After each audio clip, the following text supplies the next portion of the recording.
Hello, everyone. We shall start in the next 2 minutes. You are just allowing more audience to join, then we can start.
Hello, everyone.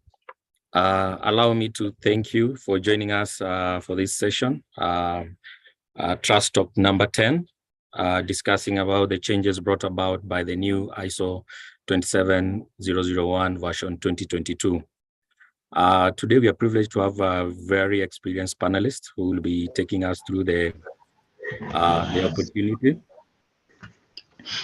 Sorry. Will be taking us through the discussion around the ISO 27001.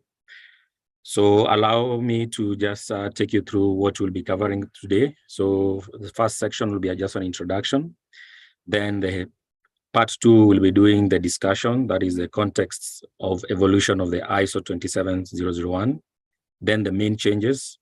And finally, on the transition, that is the timeline and how to transit. Then at the end, we'll have a question and answer session from the audience. So allow me to introduce our panelists. And before that, just briefly, so Certi-Trust is an accredited certification body with operations across the globe. Our main focus or our main certification programs is around management system certification, that is a certification of organization, products and processes, technology-based test and inspection, and people certification. What drives us, our key success factor is being able to build trust with our stakeholders. And while we are delivering our services, we are able to establish integrity, maintain confidentiality, and discretion. These are our founding blocks that gives us an edge and differentiation in the market. So first, our panelist is Uwarugira Liliane, who is based in Rwanda. She is an information security and risk and compliance expert. More than 10 years experience in information security advisory and implementation. Work experience is around the banking and telecommunication sectors. And currently, she is the cybersecurity expert with Cybertech PTE. Some of her qualifications, she holds a master's degree in computer science, a bachelor's in engineering and information technology, several certifications, among them CISSP, CCNA security, and of course, ISO 27001 lead implementer. Our second panelist is Angela Tsugume. Angela, she's based in Kampala, Uganda. more than 15 years experience, also around information security, advisory and support. Her experience is in banking, telecommunications sector, public and NGOs. She's currently the ISEC2 Uganda chapter president and also the lead consultant with Stealth Consults Limited, Uganda. Some of our qualifications is an MBA in information systems, a bachelor's in computer science, several certification in ISACA, and of course, ISO 27001 lead author. Finally, we have Dr. David Njoga. He's based in Nairobi, Kenya, cybersecurity governance, risk and compliance expert. 15 years of experience in information security advisory and implementations. Vast experience in defense, aviation, banking, telecommunication, and public sector. Currently, he is the managing partner at RiskPro and also the head of cybersecurity policy and standards at the Kenyan National Computer and Cybercrimes Coordination Committee, that is the NC4 Secretariat. He holds a PhD in IT security audit, a master's in information security audit, a bachelor's in information science, and also ISO 27 lead auditor. Your moderator for today, my name is Mike Kamau. I'll be taking you through and moderating this session for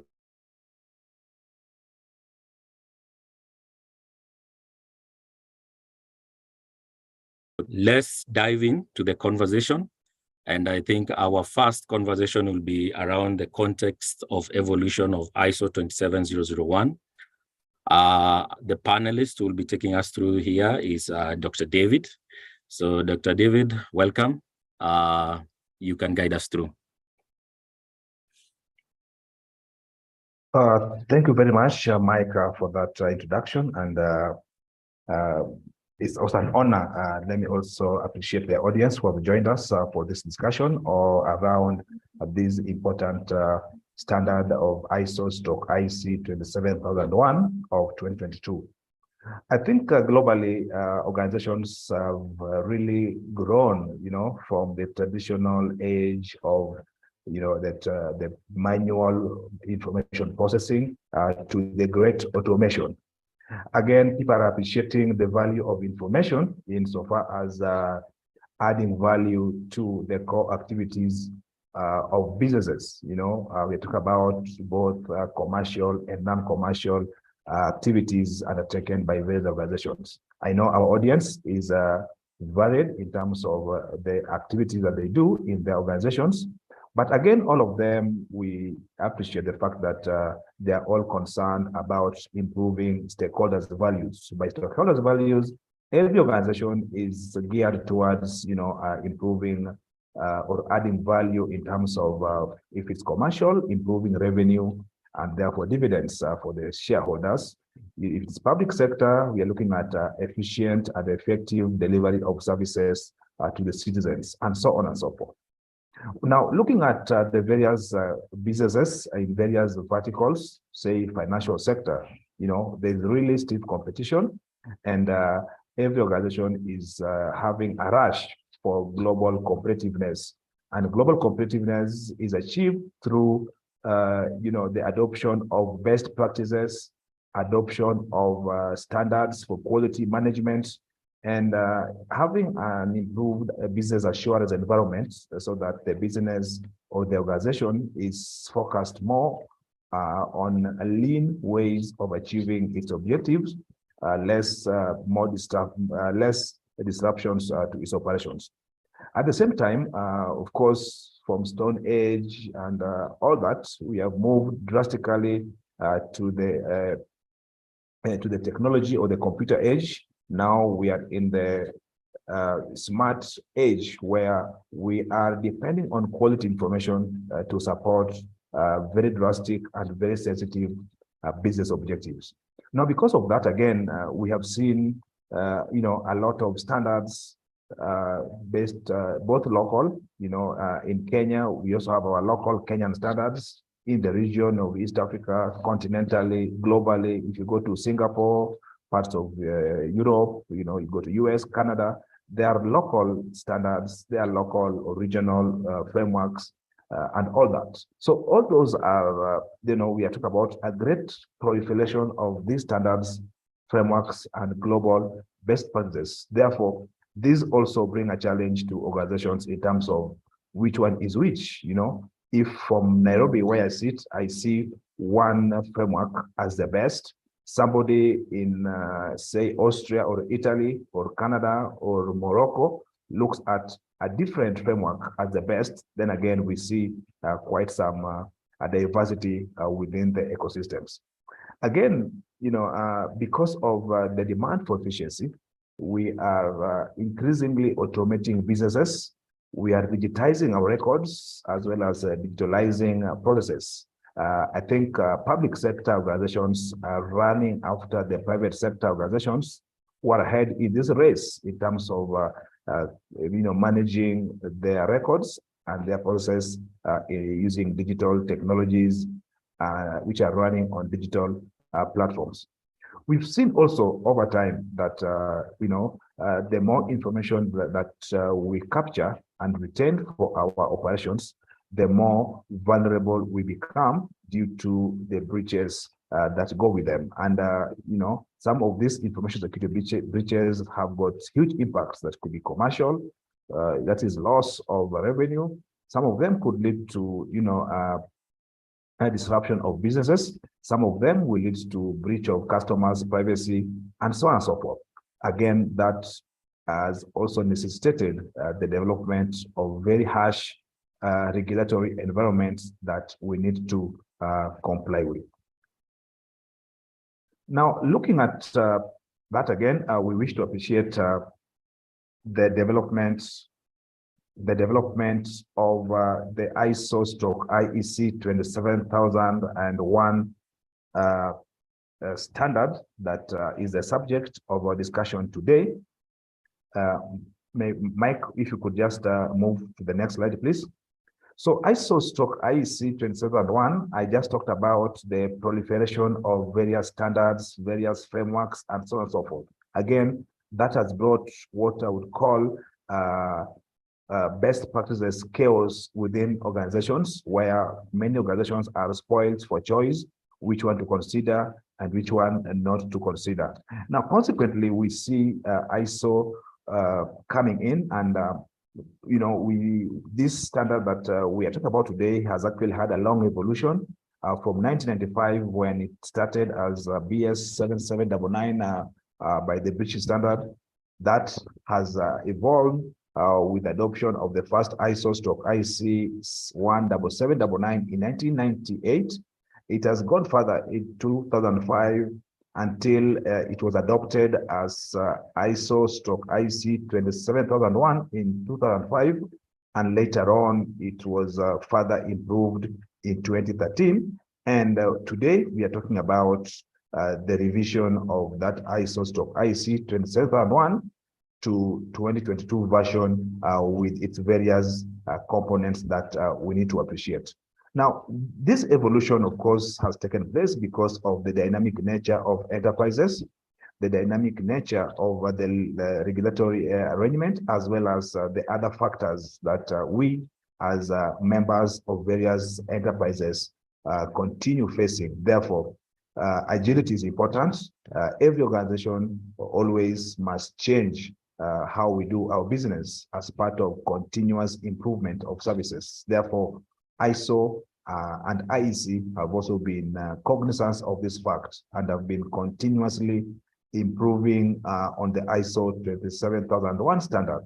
Again, I forgot to mention that ISO 27000 series of standards are quite numerous, handling different issues. And again, most of them have also been migrated or updated to the latest version of 2022. Now, we look at why we need to have several information security controls, and I mentioned that we face different challenges as enterprises. We face various environments, and we have new requirements that our organizations need to comply with. Therefore, we look at ourselves as having to embrace several security controls, because lack of them will become very vulnerable, and our organizations will be capable to breaches, which might lead to even prosecution in courts of law. Therefore, we see compliance to this ISO standard having several benefits, including improving trust, improving efficiency of process, and also having a sustainable framework for continual improvement.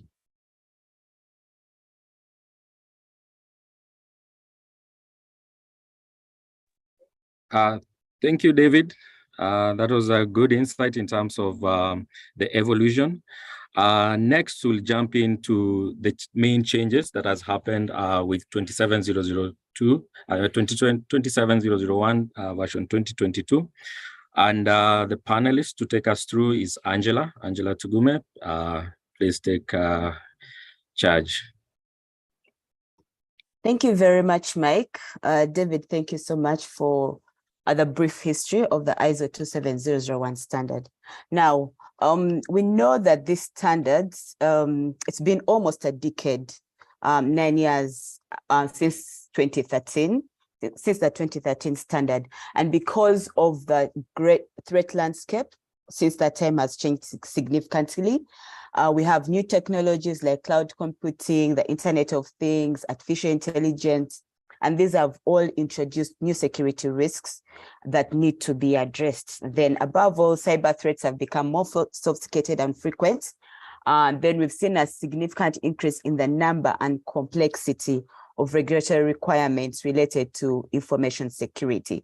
So the whole, purpose of making changes to this standard was really to ensure that it's meeting the changing nature of information security risks and also remaining relevant and effective in today's fast evolving information security landscape.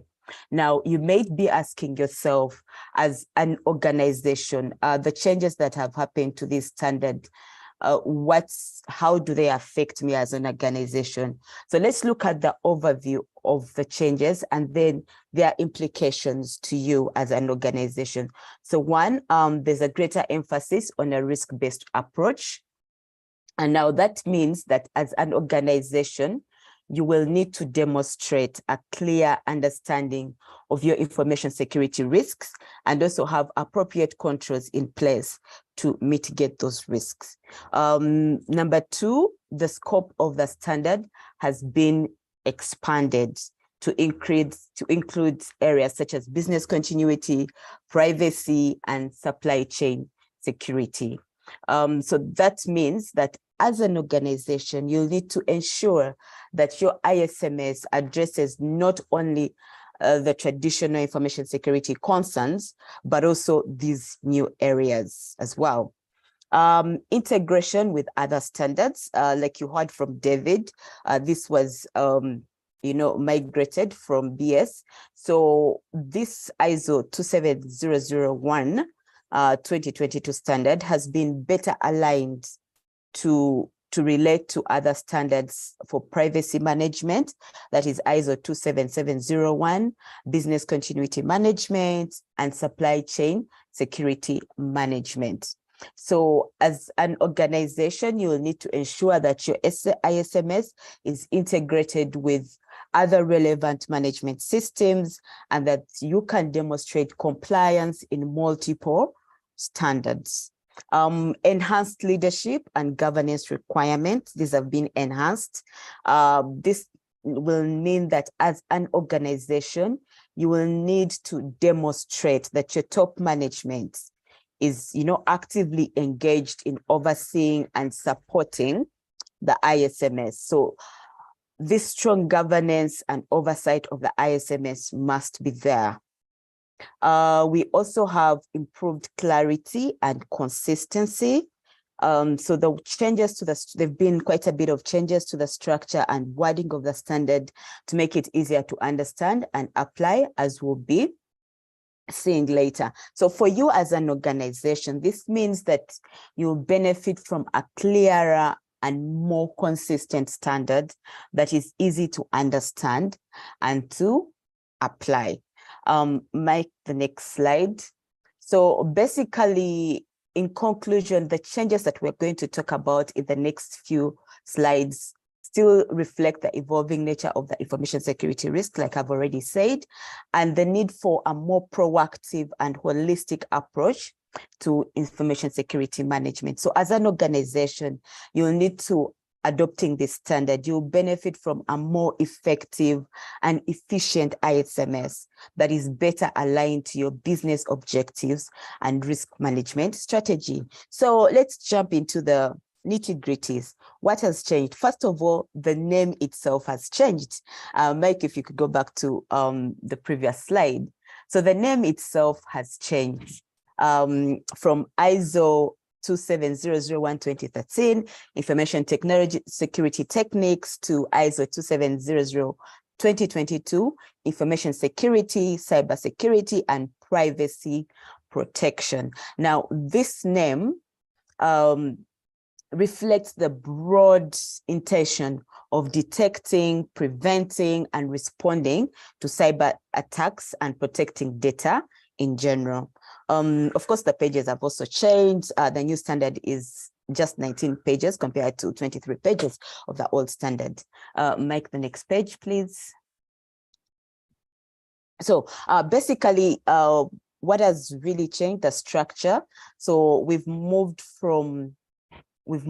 to just 4 primary categories in the structure. We'll see that those in the next slides. We have new control attribute classifications, and then we also have a new hierarchy of classification that is consistent with other ISO standards. Okay, so I just want to talk about the attribute classifications. The introduction of these attributes to the new standard or to the revised standard is considered a highly important feature. Why? Because the 5 attributes make this standard more convenient to use by organizations. They are also linked to specific controls to assist enterprises in better understanding, classifying, and implementing controls as required by their respective industries. So we'll see that in the later slides. We have updated controls reduced from 114 to 93, and then we have a brand new 11 controls. Now, these controls have been added in accordance with the current cybersecurity and information security settings or landscape. And then most of the controls have been consolidated and enhanced to focus on the digital. And of course, there's a very clear emphasis on information being protected as an asset. Mike, next slide, please. So on the next slide, it's just jumping into a little bit of detail and comparison from total number of controls being 14 to 93. So again, we have 11 new controls, 23 controls have been renamed, 57 controls merged into 24 controls, 1 control split into 2, and then 35 controls remain the same, but with changed control numbers. Domains from 14 domains to 5 categories, from 14 domains, to 4 categories. Now we have the controls being categorized as 4. So we have people.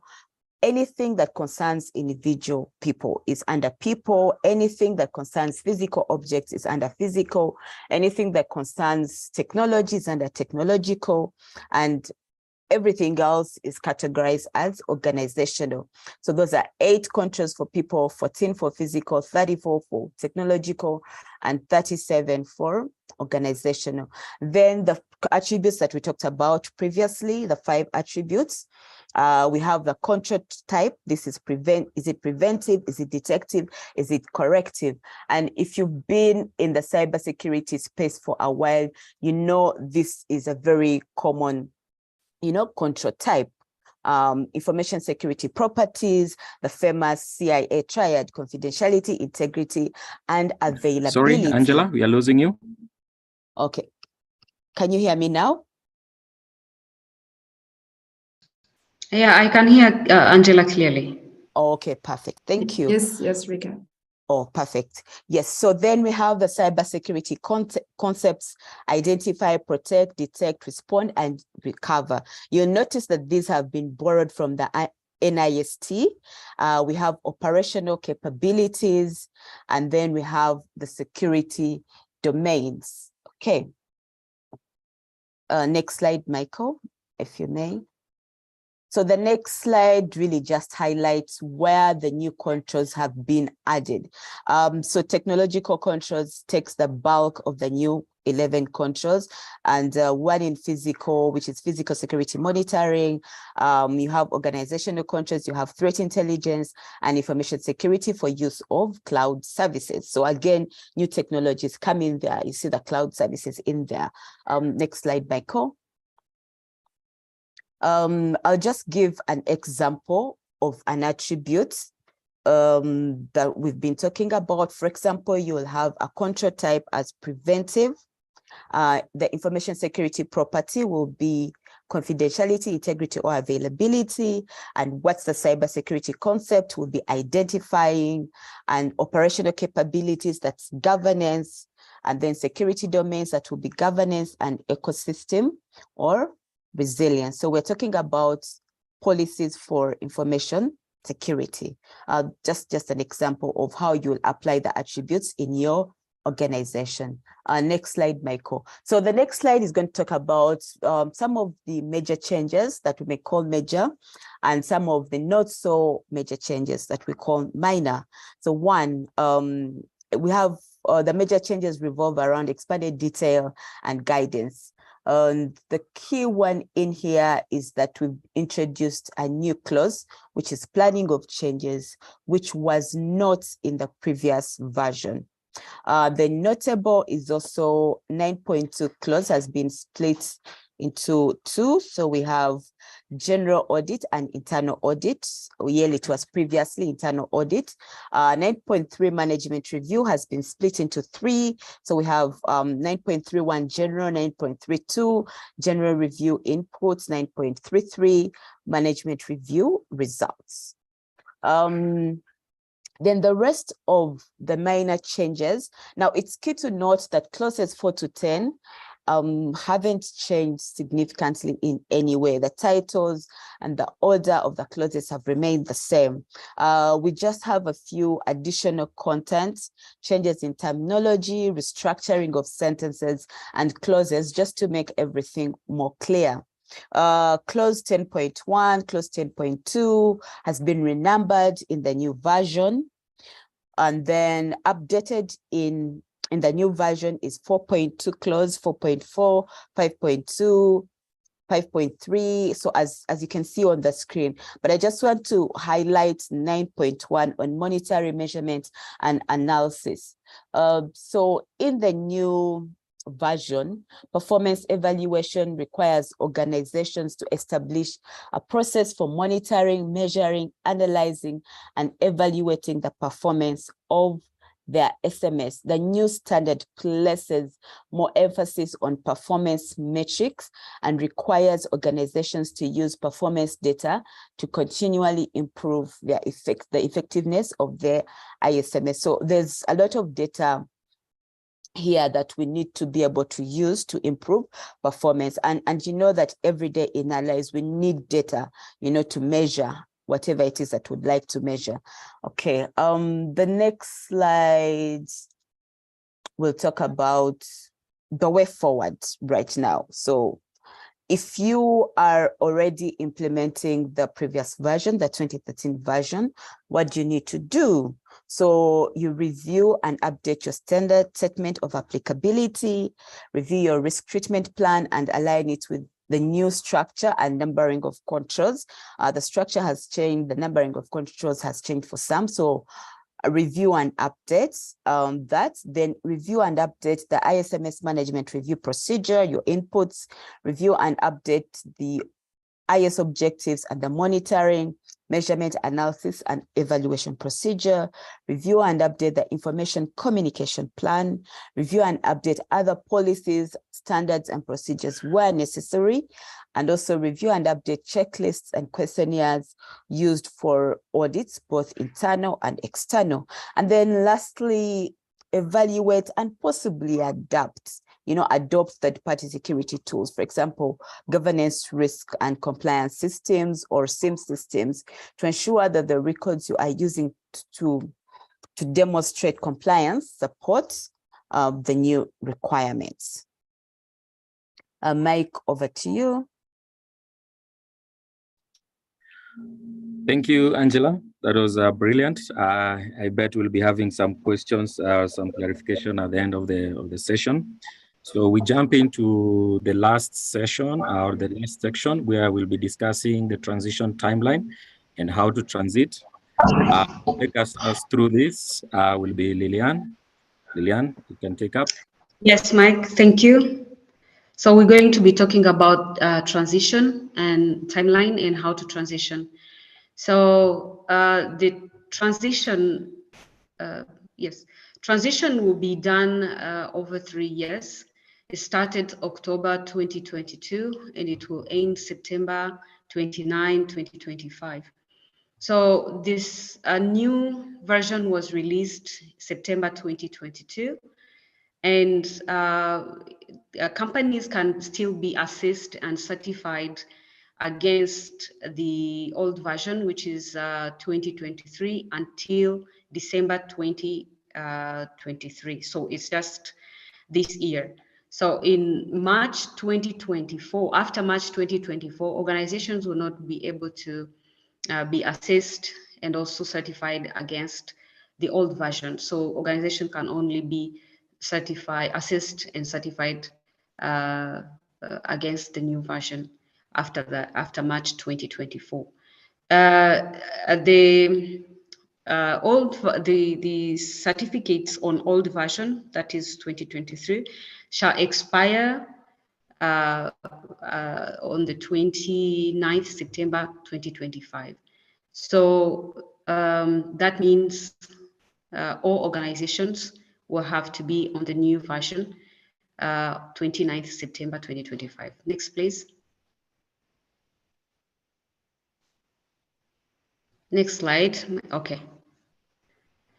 So when can you do the transition? You can do the transition when you are renewing your certificate, or you can do the transition when you are doing the surveillance audit, or even when you have requested for a special audit, you can do the transition immediately. Instead of doing the 2023, you do, 2013, you do the 2022.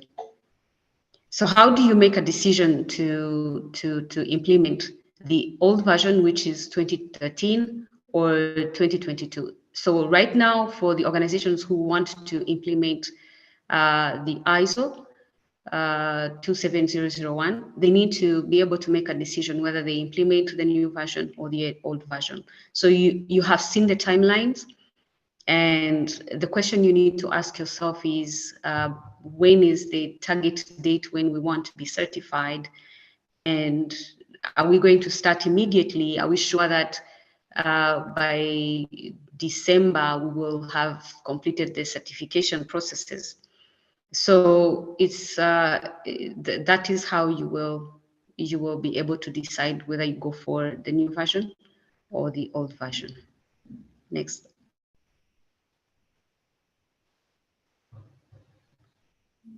Okay, thank you, Lilian.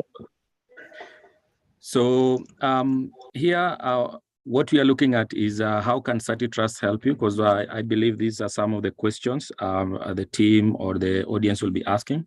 So for organization, our recommendation is you need to skill your teams, your champions, to be able to understand the new standard and be able to appreciate the changes. Then secondly, is to implement the changes and do an internal evaluation to be able to see how ready you are. Then at the end, you're able to invite Certi-Trust as your certification body to come and do a certification audit and award you the ISO 27001 version 2022. For individuals who have already certified on the previous version of 2013, So training is available for the transition and also exams. Some of the solutions we offer through our training partners there's a self-study, there's an online training, and there's also a trainer-led option in terms of training. So you can be able to skill up and be able to gain these new benefits, the expanded portfolio in terms of the content, and you can be able to match up the needs of your organization and also the stakeholders in the market. Further ahead, so we'll be taking question and answer again, as in at least what we've been doing in terms of the three topics. And so far I can see there are several questions. If I may, so those who have questions, you can actually just use the Q&A chat, and then you can be able to see the questions. So the first one we have is, do you think, please, these changes are enough to handle the information system situation in all companies? So I think you meant if the changes are able to handle the information system in all companies. So David, I can give you this one to answer. Let me see another one which I can give it to you. There's also somebody asking whether this webinar will be shared. It's already live on YouTube. We'll also share the link where you can be able to get access to it. Please, what is the relationship between 27001 and ISO 27701? That is what is the relationship between ISMS and PIMS? So Angela, you'll be able to take this one. Okay, so David, you can take the first question. Are these changes sufficient to handle information system situation in all companies? Thank you. I think I'm seeing the participants is anonymous attendee, but just to respond to the concerns of the anonymous attendee is that we appreciate the evolution of this standard from the time it was a British standard, BS 99977 up to now. Now, what has happened significantly in the new version, that is the 2022, is that it has demystified and incorporated the three, I would say, confusing and what appear to be quite some related areas. People are struggling with differentiating in information technology security, information security, and cybersecurity. But look at it holistically, those concerns are around people, or security of people, security of process, as well as security of technology. Now, if you also look at some of the enhancements in the new standards that it has actually embraced, it has tried to reconfigure and recalibrate the controls so that it can have a better and more holistic view of an organization. And consequently, I would say that whereas it will meet most of the requirements of protecting information systems of organizations, it would be unfair to say that it will meet all the requirements. However, the beauty of this is that this standard is actually managed by a collaboration of various professional bodies of knowledge, various standards institutions, as well as many other researchers and academia. And I know from time to time, should there be significant changes or requirements to be covered, I mean, which have not been covered by this standard, then there will be addendum or what they can call corrigenda to this standard to meet the requirements. So I think, again, we encourage practitioners that whenever they have some areas which they feel are not well or comprehensively covered by the standard, they could come forward and channel those concerns so that they can be included in the next subsequent revisions or addendum. Thank you.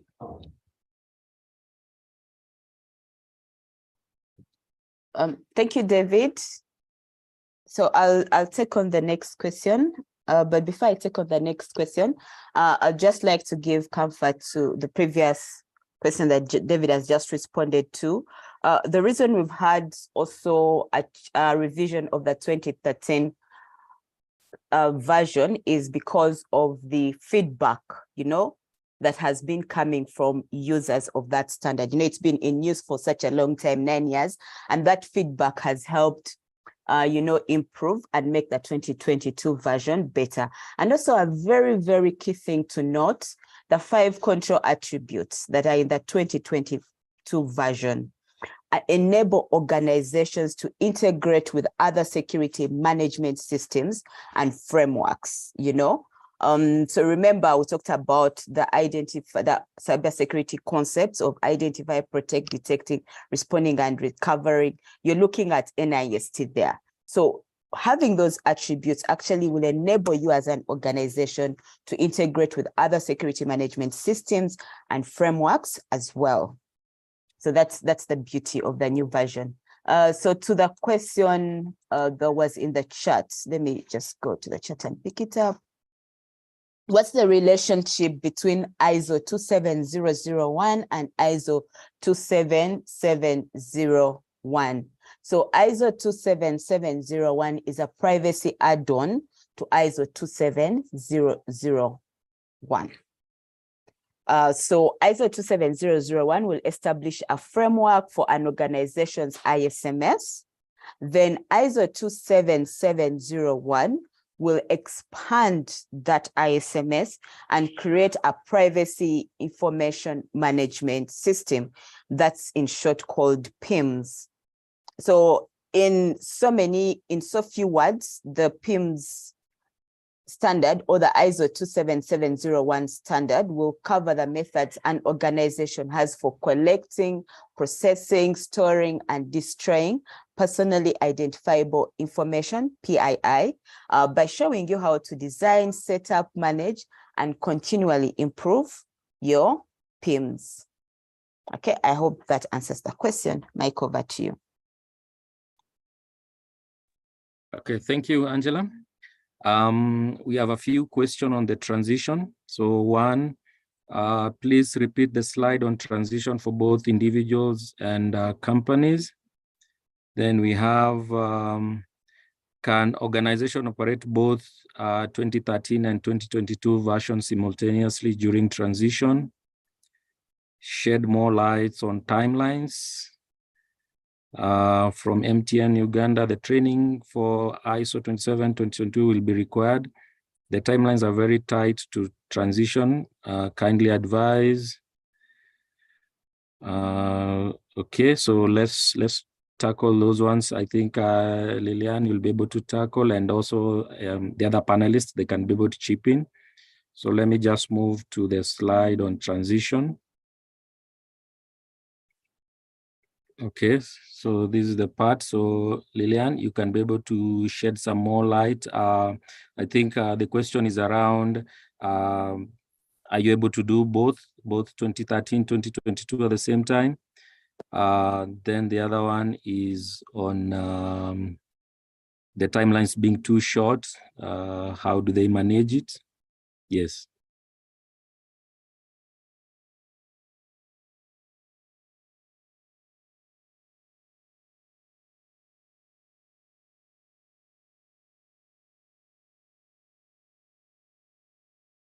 I think there was also a question on the transition for individuals and organization. Someone had indicated to repeat this. So just to go again, overview. So for organization, these are recommendation. Given it's a new standard coming in with some changes, so we recommend training of the team so that they can be able to appreciate the changes which have happened. Then implement these new changes that are required by the new standard, conduct an internal audit, then you can be able to go for the certification. I don't know any panelists who has some more insight to share around this transition.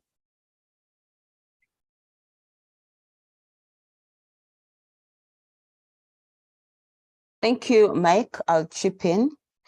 So if you go back to the slide on what an organization needs to do, In the meantime, if they already have 2013, you will need to give yourself maybe 1 to 2 years as an organization to transition.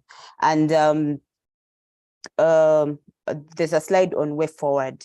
So you need to give yourself 1 to 2 years. And what I'll advise people is to maybe have 2 Excel sheets, one for 2013 and one for 2022, and you keep doing the comparison, especially on your risk treatment plan, aligning it with the new structure and numbering of controls around there.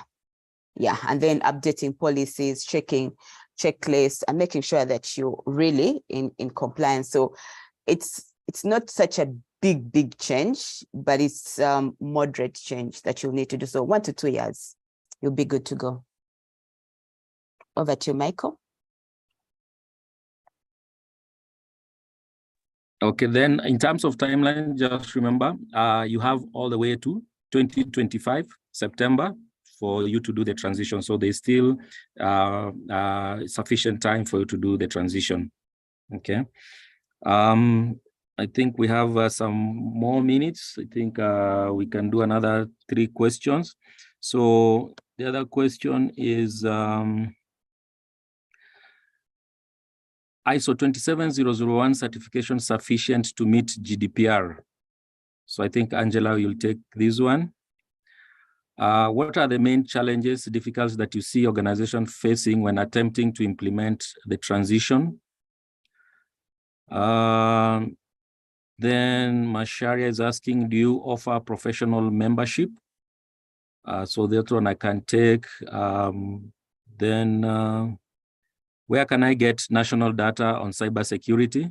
I think Dr. David, you'll be ideal to answer this one.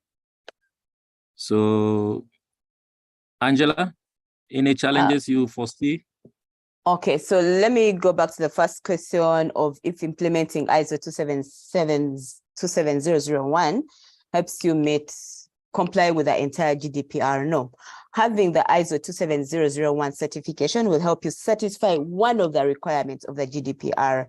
That's the fact that the GDPR will require you to demonstrate that you have appropriate organizational and technical controls in place, to protect the personal data of the data subjects that you collect. So there are many standards that can help you demonstrate this part of the requirement, but ISO 27001 is one of them. The other question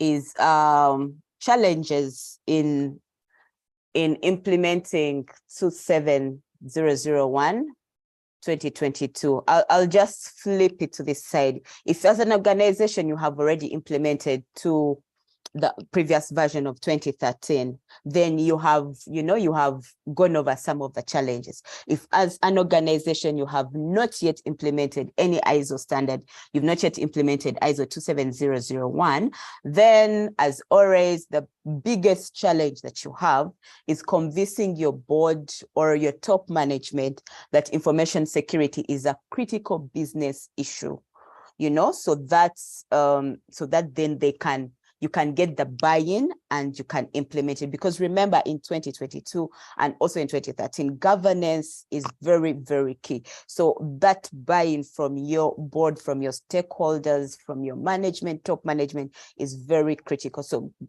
convincing them is where, there's going to be challenges. And the thing is that for most proposals fail because they don't focus on the benefits of implementing an ISMS. So instead of focusing on the business value of implementing an ISMS, most proposals will focus, when we do an ISMS, we'll get a firewall, we'll do 1, 2, 3, 4, we'll do 5, 6, 7. But you need to translate that into business value. What is in it for the board, for the management? Because all they are looking at as business value, the returns that they will get from implementing this solution. Number 2, of course, is having a budget allowance to implement an ISMS. It doesn't come free of charge. Then having enough human resources to deliver the projects. Yeah, so those are the 3 challenges that I can think of right now. So if there's any other challenges, you can just type them in the chat, or one of the panelists can also add on. Thank you, Michael. Mike. Okay, thank you. Dr. David, where can I get national data on cybersecurity? You can be able to help on that one.